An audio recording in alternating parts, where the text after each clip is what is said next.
In this lesson, we're going to be talking about default configurations. Default configurations are really bad, not surprisingly. There's a couple of different reasons why they're really bad. Now, you can see here I'm in a DDWRT access point that I've actually done a complete reset on. And it says your router is currently not protected and uses an unsafe default username and password combination. So, what is the username and password for DDWRT? And let me do a default password here. So this is the FAQ for DDWRT. And if I were to look up default password, the default username is root and the default password is admin. So there are a number of websites actually that will give you default username and passwords. And here is one for example. If I select, let's just say Belkin, just because it's the first one there, I can look at any of these models and you can see usernames and passwords for them. If I were to select Linksys here and just see if we've got anything for Linksys Cisco, find password. And again, we've got usernames and passwords that are available. This is just one website that actually gives out usernames and passwords that are default on particular types of equipment.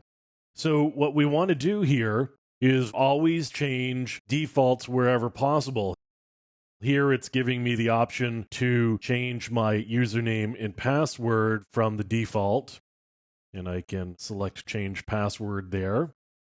Now we've also got a default SSID, and I actually want to change this.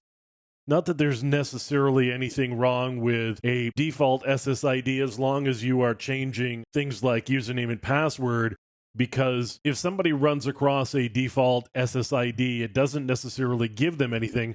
It potentially gives them the idea that maybe you haven't done a lot of other configuration work, and so yours may be a good access point or wireless network to launch some attacks on. And even if you have done lockdown on the other settings that you've got, it's at a minimum an annoyance to take on a lot of attacks against your infrastructure simply because you've got a default SSID that may suggest to somebody that you could be vulnerable to attack.